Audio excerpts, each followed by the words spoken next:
wrote a letter to my friend. I didn't write him to come till I clean up with my sister-in-law, and she agreed. Unfortunately, she said we wouldn't like to miss you, but you're going there to a country which is it's like a farm. The dogs and kangaroos running around in the country, and you're going to such a country. I said, look, darling, I heard that it's a good country and people can make a good living. I am 26 or 27. I'm young, and I like to risk. I am not frightened. I can start here today and I can lose tomorrow, and I can start off again the day after. So I'll go to Australia. I'll be a year there the most. If I can see I've got a future there, I'll stay and up to a year. And if I can't see a future, I'll come back to France. I'll be happy to live together with you. Unfortunately, I'm not happy that I'm leaving, but I've got a wife and I've got a child, and I'm still young. I may have 2 or 3 other children, and I have to look after my family. I'm selfish.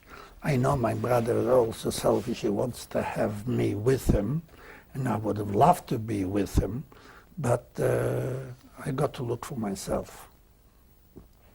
So they agreed. When they agreed, I wrote a letter to my friend, and it took a week or 10 days. A man came and knocks on the door. To me, Grosman. I said, yes. Here lives Mr. Grosman. I said, yes. And he said, I came from your brother from Paris to bring you to Paris. In Polish, he was a Polak. And I said, how am I going? He said, no, I can't tell you. But have you got a friend in Munich? I said, yes. But from Munich, I got to take the train to Paris.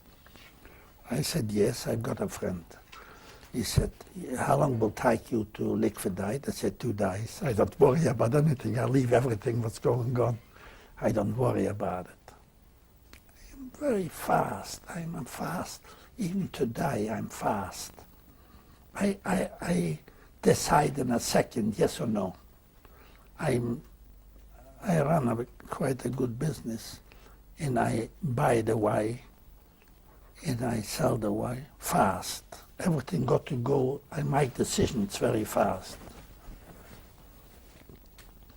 Anyway, about 3-4 days we went to Munich. I rang up my friend. I came to my friend, and I told him the story that I'm going to Australia. This man is taking us. How are you going? I said, you ask him. Then he opened a suitcase, and he got one uniform, a Polish uniform that I am in Anders army, an officer in the army. And for Regina, he gave us a sister, nurse, also uniform, at the Red Cross, you know. And he showed us that we put on those uniforms, and we can go to the station, pick up. We went with the station with only officers. He gave me, I had to make some photos, and he put a stamp on, you know, all forged, you know. And he gave me a card identity, and we went to the station, and I went to Paris, and sitting in the station during the night, they came to control papier s'il vous plaît, so I took out, I was hiding, I don't want to show my face. I took the papers, I showed him, and he saluted for me, you know. Merci, I gave him back, I put it in the pocket. And in the morning we came to Paris. My brother's supposed to write me up in Paris, and he did write there at the station, but he asked when is the train arriving. You told him the train is delayed of 2 hours. So he took his daughter and went in to have an aperitif, a drink. And about an hour he came out and he said, when is the train coming? He said, the train has been already. Let's go. So he went home. And he took me to an uncle. My brother must have given the money to my uncle, put the money in there. He took me up to an uncle and we changed at the uncle. And then he took me up to my brother. My sister-in-law knew me. My brother didn't know me because I was 8 years of age when he left Poland. He left in 28. And he came back from the station, he comes in. There was a friend there from Warsaw, Friedman, and he said, bonjour, monsieur, dame. He didn't know who I am. He saw a lady, my wife, and bonjour, monsieur, dame. And then the Friedman said, oh, Moshe, you don't know your brother. And then he started crying, he grabbed me, and I cried, and he cried, and my wife, Regina, cried. And then starts the whole thing, and he told us that he was waiting there. And then I was with him there for a day. And then he looked for an apartment for me. And that was my life. It was your life there. And then you arrived in Australia in what year? I came in Australia in 49. In 49. When I said I'm leaving Australia, I came to Australia in 49. I walked off the ship. My friend was waiting for me with an uncle, with a Studebaker, to pick us up, and they took me to Camberwell. They lived in Camberwell in a house, and they had a beautiful lunch prepared. And the uncle asked, what do you intend to do? And I could see they want me to make partnership with him. He was still in trouble. He was staying in the market with a bit of material, which the uncle gave them, and they were very bad for them. I mean, he's supposed to have material to sell for 2 shillings a meter, and they gave material to sell for $1 a meter, a funt a meter. Mm. He couldn't make a living. They pretend they've got money, they've got nothing. I brought with me £1,000, and I had it in the machine hidden. I was frightened that I'm not allowed to bring money. Mm-hmm. You know, everybody, yeah, when you're a smuggler, you're always hiding things. I could have brought it open, declare it, you know, but I didn't. And this woman was a shrewd woman. She said, have you got any money? You can give it to me. And I said, no, I've got it in the head from a machine. I've got 2 machines there on the wharf. Wharfs. And she said, don't worry, I'll take it out. So she took us in the Studebaker. And we came to my friend there at lunch, and then this uncle, she was an auntie and an uncle, and he asked me, what do you want to do? And I said, I want to make a factory. I said, I've got some machines, and got some patents. I want to work the same way as I worked in Paris. And they were happy that I said I can make partnership with Mark. And they spoke a bit of English. She spoke better than him. He couldn't speak much English, but she spoke better than him. Anyway, about 3 days, this auntie got me an old laundry in George Street, East Melbourne, behind Hilton Hotel. Yes. And she got me an old laundry, and we put together a table. I had money, he didn't have a penny. We started to make PowerPoints, and I bought a cutting machine. I used to cut it in Paris with the big scissors, and I brought the scissors, and I brought the machines, and we put together a factory.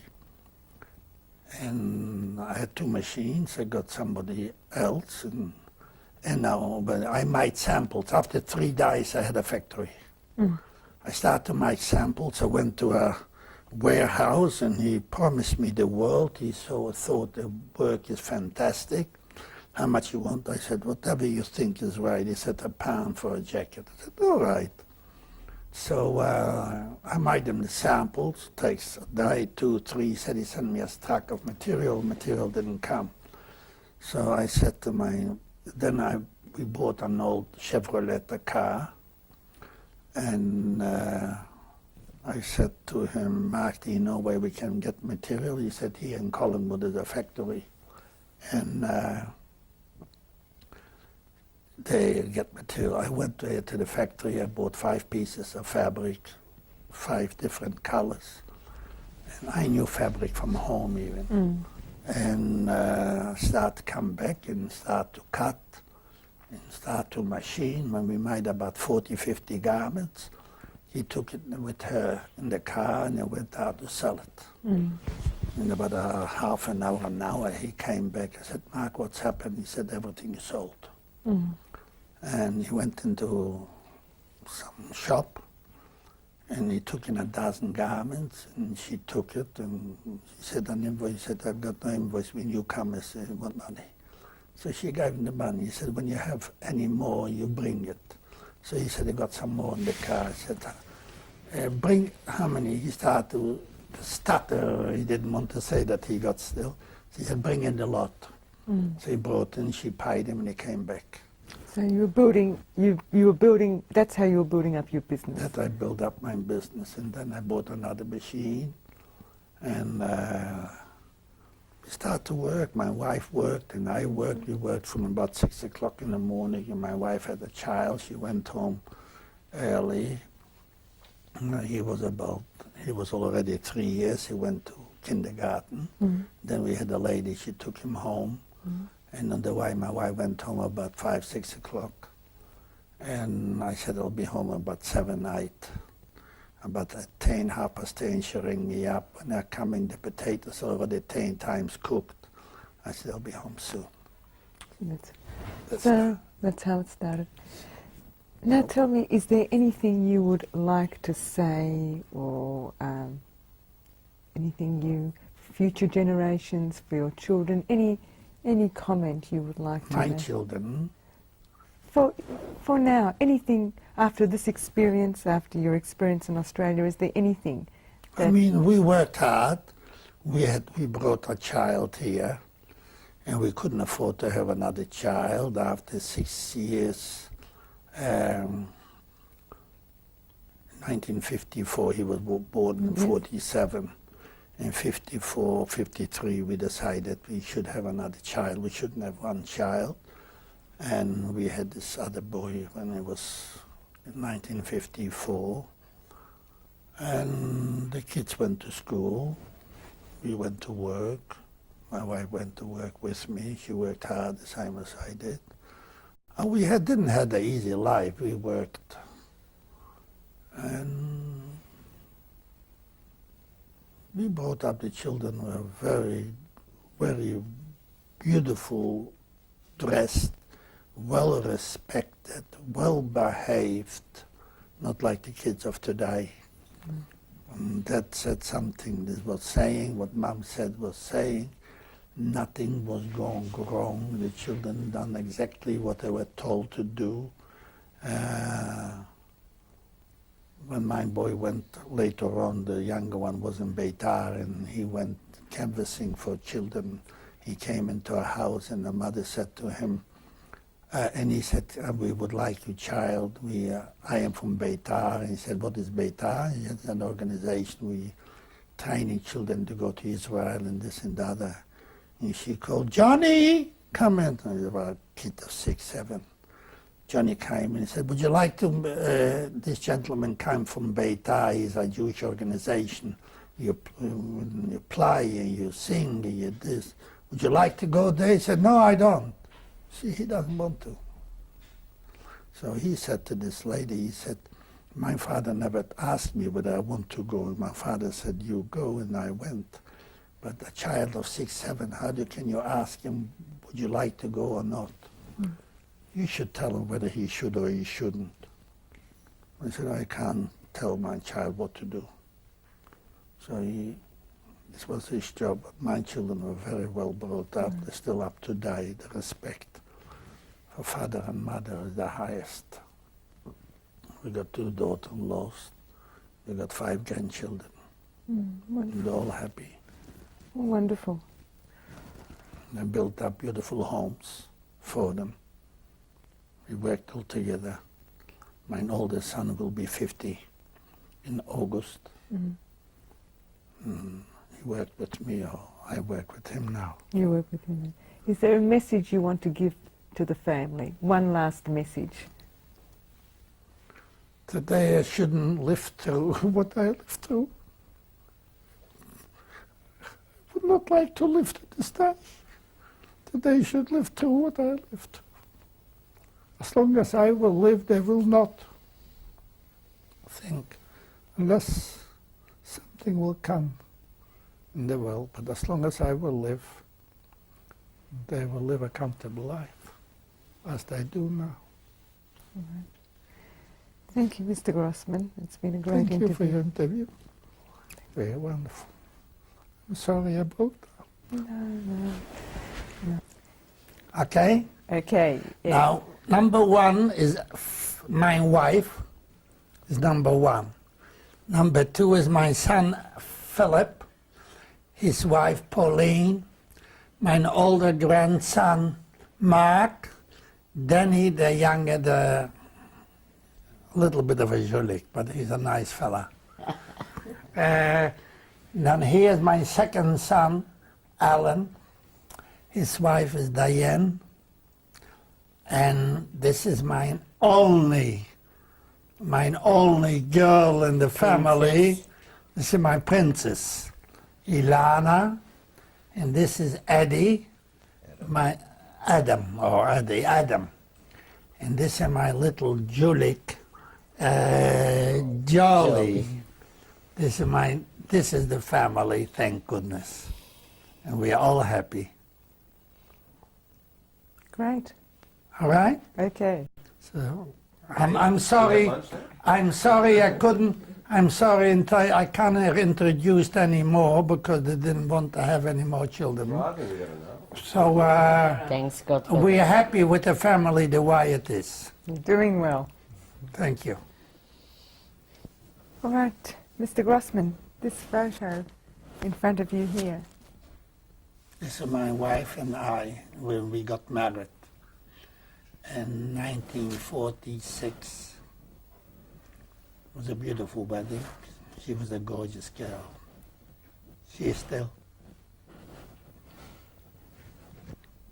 Now This is my wife before the wedding, all the friends, a few friends. One on the left, this is my a cousin, and this is her friend, and this is all my friend, and the other 2 people up. One is in the white shirt, and the lady in the bottom, the second. At her place was the wedding. We had invitations down to the wedding. Not many people had weddings like this in Germany after the war.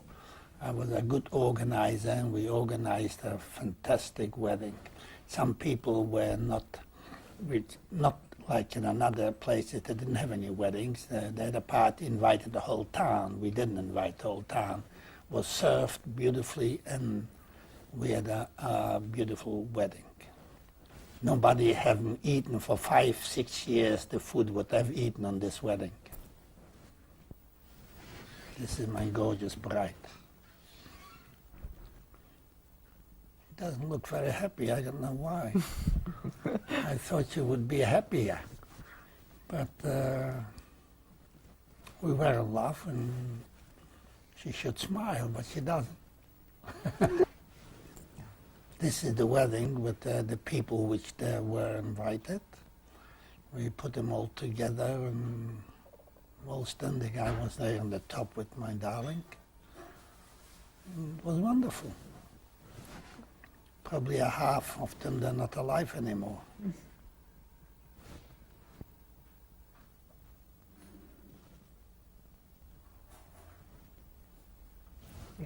This again, my wife and myself. Next to me is my friend, which is not alive anymore. We ran away together from concentration camp. On the left side is her brother, next to her. In the bottom of him is my a cousin, which is not alive anymore. And the other one is a friend again. I don't know where he is.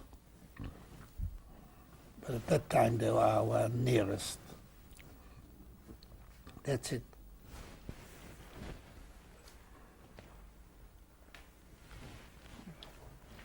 This last All right. This is our wedding present from my friend, which we ran away together from camp. And this was, I mean, we had a lot of flowers, which we didn't take anything, but this probably it's worth tuppence halfpenny, but to us it's a momentum, and it's worth a fortune, because we remember the day we were married and we got this present. Thank you.